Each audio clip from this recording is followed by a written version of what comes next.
मित्र good morning, जय श्री कृष्ण ने राम राम। मित्रों, आज हूँ लई આવ્યો છું વિક્રમ રાજાની કહાની ભાગ બીજો। મિત્રો, હું આવીને આવી અવારનવાર કહાની લઈને આવું છું। મારી ચેનલને લાઈક કરો, સબસ્ક્રાઈબ કરો અને શેર કરો। નમસ્કાર।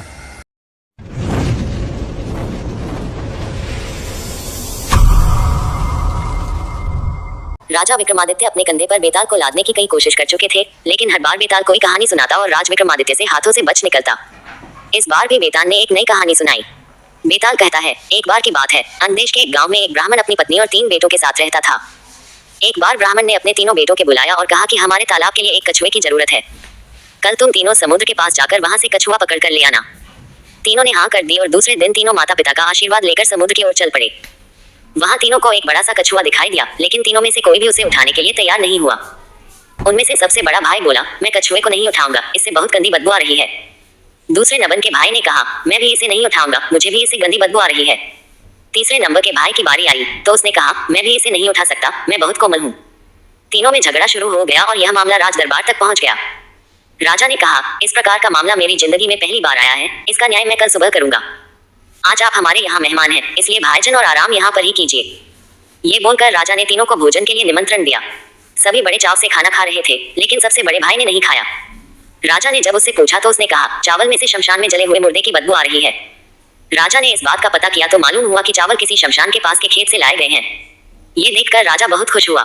सभी लोग खाना खाकर शाम को संगीत सुनने के लिए बैठ गए। तब दूसरे नंबर के भाई ने राजा से निवेदन किया कि वो मृदंग बजाना चाहता है। राजा की आज्ञा से वो गायिका के पास जाकर जैसे ही बैठा तो तुरंत खड़ा होकर दूर बैठ गया। राजा ने खड़े होने का कारण पूछा तो दूसरे नंबर के भाई ने कहा, गायिका से बकरी के दूध की बदबू आ रही है और वो मुझे पसंद नहीं है। जब राजा ने इस बात का पता किया तो मालूम चला कि बचपन में गायिका को बकरी का दूध दिया जाता था। राजा एक बार फिर खुश हो गया। इसके बाद सभी लोग सोने के लिए चले गए। दोनों भाई आराम से सो गए, लेकिन सबसे छोटे भाई को नींद नहीं आ रही थी। राजा ने अपने एक सेवक को आदेश दिया कि जाकर तीनों को देखाओ कि वे सोए या नहीं। सेवक गया तो उसने देखा कि सबसे छोटे भाई को छोड़कर बाकी दोनों सो गए हैं। सेवक ने यह समाचार राजा को दिया और राजा इसका कारण जानने के लिए खुद वहां पहुंच गया जहां तीनों सो रहे थे। राजा को देखकर तीनों उठ बैठे। राजा ने सबसे छोटे वाले भाई से पूछा, आपको नींद क्यों नहीं आ रही? तब वह बोला, मुझे इस बिस्तर पर कुछ चुभ रहा है। ये सुनकर सेवक ने तीनों के बिस्तर की छानबीन की तो उन्हें कुछ नहीं मिला। तब सबसे छोटे भाई ने सभी बिस्तर को अलग किया और वहां पर एक बाल था।